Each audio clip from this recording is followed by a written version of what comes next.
Hello YouTube, and welcome back to Ships and Stuff, a video series where I break down our favorite ships from the Gundam franchise and dive a little deeper into the lore behind them. I asked a couple weeks ago on my Facebook page, which you can find the link for in the description below, if you'd rather see the Archangel from Gundam Seed Broken Down or the Argama from Zeta Gundam. And although it was a close vote, the Archangel did win out, as you can tell. So let's jump in to the LCAM 01XA Archangel. The Archangel was a very unique ship in a lot of different ways. Even going back to when it was being planned and built, this was part of the G Project, a joint operation between Morganroe Inc. of the Orb Union and the Atlantic Federation of the Earth Alliance. All of this was done in secret, even without any of the other portions of the Earth Alliance knowing. And especially not Zaft, even though they do find out later. The ship entered service very unexpectedly in year 71 of the Cosmic Era during the First Alliance Plans War, and was the first multiple-role ship fielded by the Earth Alliance Navy, or the Omni Enforcers.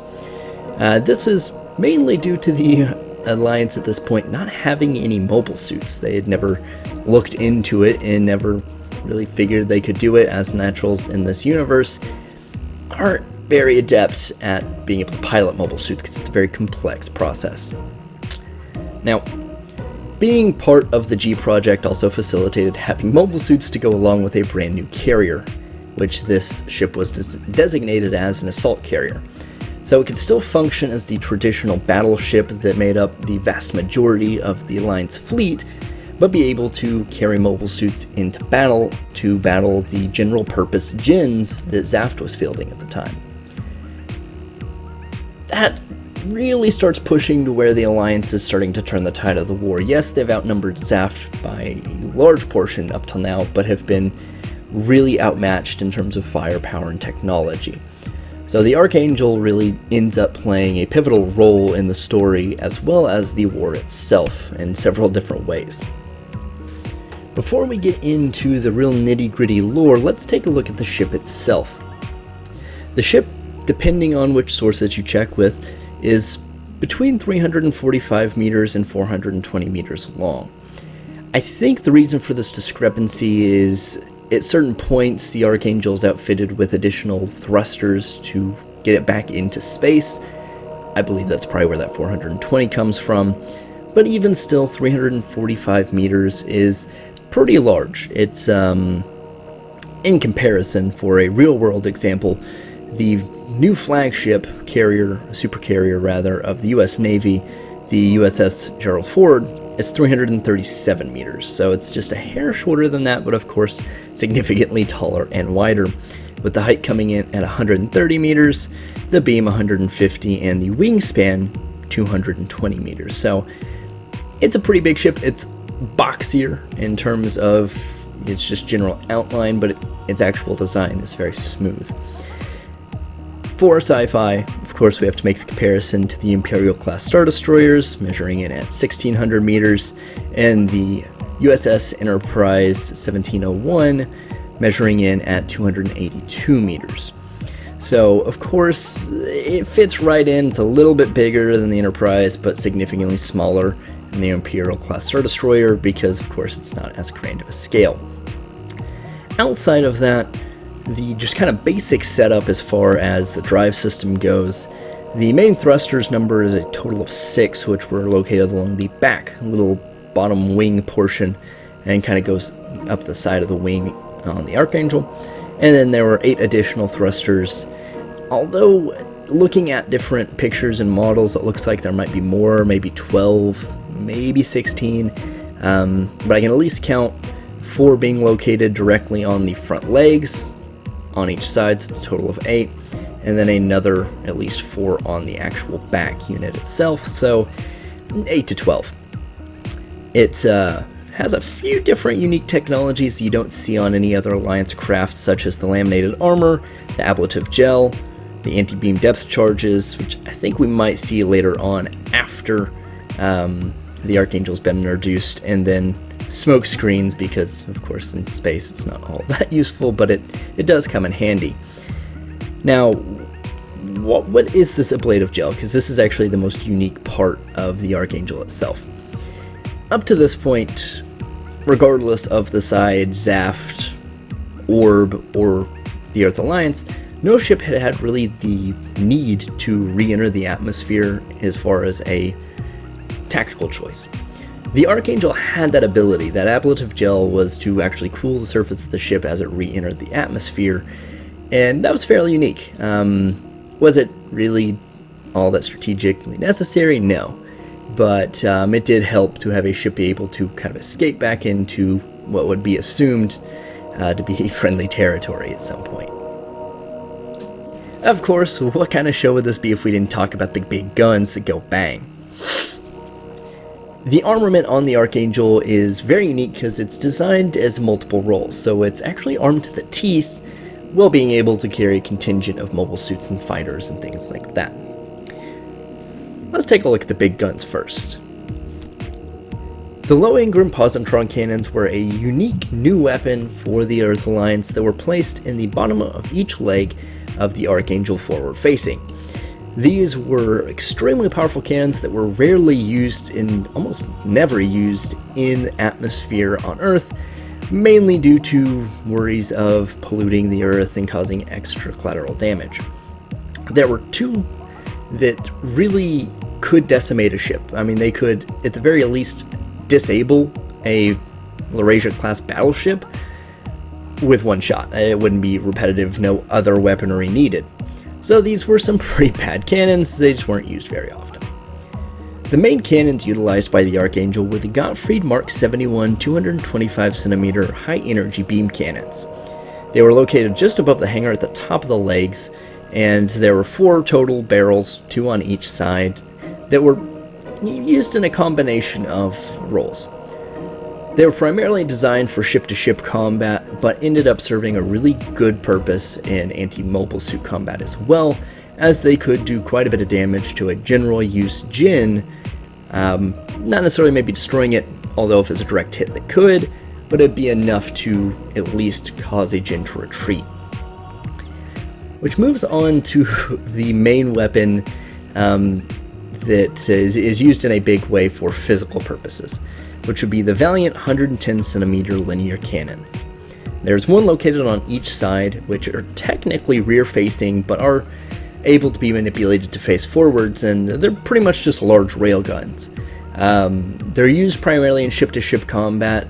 They can take out a Jinn. What we have next is the Igelstellung 75mm CIWS chain guns, or Gatling guns, located all over the ship. There's 16 in total, most of them located on the central hull of the Archangel, with 2 others being located on the very back bottom side by the thrusters. These were typically used to harass mobile suits, although not to great effect, but usually were pretty effective at stopping missiles from hitting the ship.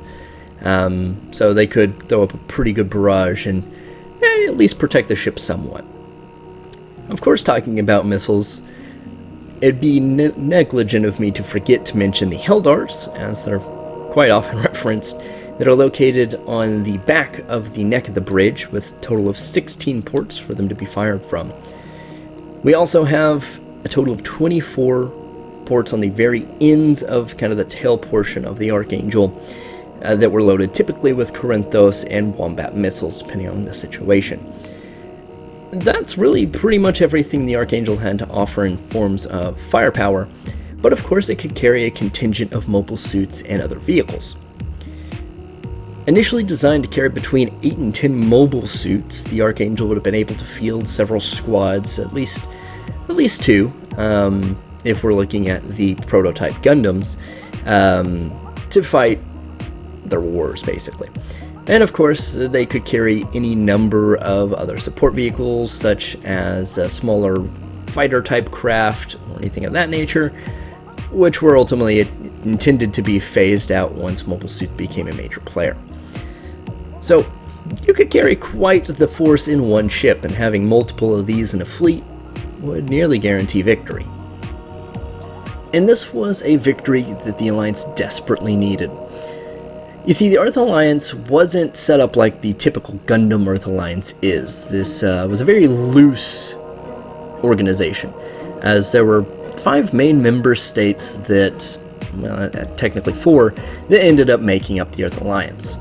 The Atlantic Federation was probably the largest and most technologically advanced, closely followed by the Eurasian Federation, which was the main force behind the Artemis satellite that we see early on in Gundam Seed. Then you had the Republic of Asia, the South African Union, and then the United States of South America, which ultimately end up being part of the Atlantic Federation later on.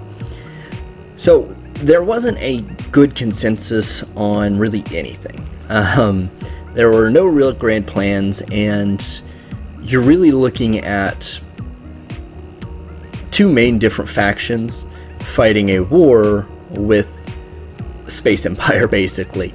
And it really focuses on the Atlantic Federation, although we don't see that as much. And that's where the invasion happens. So this was really the war of the Atlantic Federation versus the plants. We didn't see a whole lot from any of the other factors, and, well, this was the real big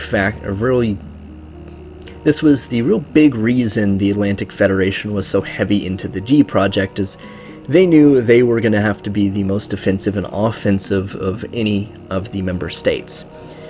The Archangel did prove itself, so they at least didn't put all that faith in nothing. However, it came a little too late for most of the brass of the Atlantic Federation. Although the Archangel had a stellar combat record of being incredibly understaffed in both numbers and skill, it still managed to make it all the way out of Heliopolis from an attack, being constantly attacked, and being interned at the Eurasian Federation's Artemis base, and then all the way back through to Earth, and then halfway across the Earth. This was a phenomenal ship in both design and implementation, as well as having only 1 mobile suit when it was intended to carry 5. So the Archangel and the Strike, of course, had the help of plot armor, but were both extraordinary machines that helped the Earth Alliance be able to get back to the point in the war of, okay, we're on equal footing, you guys have space, we have the Earth. And that was largely due to the Archangel being able to fill a couple of different roles. Much like I said earlier, this is an assault craft as well as a carrier, and being just one or the other wouldn't have worked. You see, the Earth Alliance Navy had battleships, but they were mostly outgunned, and they couldn't field mobile suits, which was really helping turn the tide of battle. The Zaft Navy had a lot of ships. Although it was outnumbered, they were still much more effective and had mobile suits that could do significant damage to these ships, these very slow-moving, very large, very cumbersome ships, whereas Zaft focused more on speed and maneuverability. So being able to match that in every single way possible was the real design of the Archangel, was the real purpose of the Archangel class of ships. Being able to fire the Gottfrieds or the Lohengrins or the Valiants and do major damage to a battleship, and then having the Strike or Strike Daggers or any other mobile suit being launched take care of the mobile suits to protect the other ships in the fleet, really turned the tide of war and showed a big change in Alliance military design. Although it was a phenomenal ship and the Atlantic Federation make leaps and bounds with it, ultimately they decided it was to be put up as a sacrificial lamb in trying to stop Operation Spitbreak. Now, this was a big problem, of course, with the crew of the Archangel, and ultimately they ended up defecting and being housed in Orb, who housed Morgenroth, who had developed most of the technology in partnership with the Atlantic Federation. Now, the ship served under the 3-ship alliance and with Orb in several major battles, even stretching into Gundam Seed Destiny, where ultimately it did see its final days as it was destroyed by, oddly enough, the Destroy Gundam in Dublin, trying to save a large number of their civilian population. So the Archangel, not only in design but in spirit, was the hope that the Earth Alliance and Atlantic Federation had needed, ultimately, unfortunately, to be thrown away. And that brings us to the end of the Archangel. What do you guys think? What other ships would you like to see? And of course, what questions do you have about the ship? If you have anything, put it down below. And of course, check me out on Facebook so you can see the next time I post another poll and have an opinion on what ship comes next. Thanks for watching, guys, and have a wonderful rest of your day.